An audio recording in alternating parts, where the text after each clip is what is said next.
initiatives on the housing issue, and particularly the first-time buyers grant, what will that achieve, do you think? I don't know if it'll work. Some people are saying it'll drive up prices. I don't know that it'll do that either. About 24% of house purchases are done by first-time buyers, and about 2% of those are for new build properties. So we definitely have an issue in terms of getting new build properties that first-time buyers can go after. Now, if it's a case that this results in loads of people making loads of money, which is what some people have said it will do, well then naturally it's going to result in a lot more houses, and that will actually solve part of the supply problem. The scheme, or a scheme like it, was tried in the UK, which applied to new build houses and second-time or existing homes. And people have said that it drove up prices. And I think if we did it that way, it would be a fair critique. The thing is, this is very much untested. It's only applying to new homes.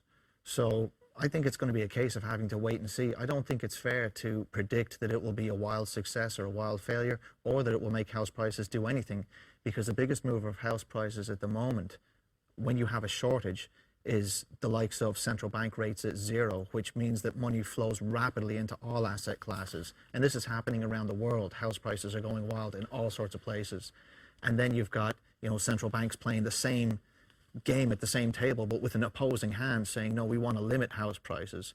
So I think there's things that are bigger issues than what any one government or any one term or any one department can address when it comes to housing, and it's a slow burn to fix. Like, you can't just build housing tomorrow. What should they have done in your view?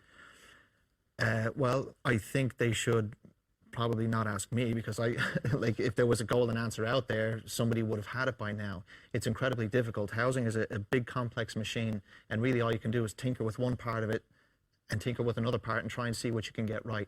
But for instance, even if we took the approach that some people have said, that the state should just build loads of houses, the state doesn't have the actual labor force in the state employed to do it. You could even if they recruit them.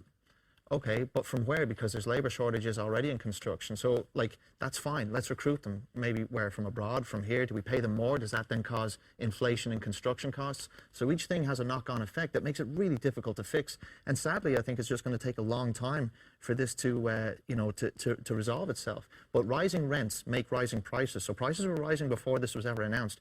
Rents rose nearly 10% nationally last year, 9% in Dublin. When that's happening, it's a sign of serious problems. Okay, we've got to go to another break. Join us immediately afterwards. And IBEC has consistently argued against that increase in the minimum wage, and it came out at 10 cents. Your organisation still argued against it. People struggling at the bottom, the very bottom, with low wages, can't break out of that circle. Tax cuts mean zilch to them because they're not earning enough to pay tax. I used to earn and for minimum wage, organisations so to argue now, against that. When people say that you're stuck in minimum wage, say that again. I used to earn minimum wage, and I don't now. So when people talk about minimum wage as if you do it and you're stuck there for life, that's just a falsehood. People typically. Good for you. But what I'm arguing don't is. Don't be so condescending. I'm trying to make a point here. Well, what I'm saying is a lot of people start minimum wage. I'm here to represent workers. Rita is here to represent. Am I not a worker then? Jimmy, you're not representing it. Let Carl deal with this point. Yeah. How long were you on the minimum wage? That's 6 years. Really? Yeah, I worked as a barman. On the minimum wage? Yeah. And my first jobs, actually, I worked below minimum wage. Any tips? I mean, as in, did you get gratuities? Yeah, the tip, don't work in a bar, it's a pain. No, gratuities. Well, this was typically in Ireland is where I was doing it. So you might the odd time, but normally, no, people just pay for their drinks. How did you live on the minimum wage? I shared a room with another guy. I had a very frugal existence. It wasn't a part of my life that I think was very great, but I moved on.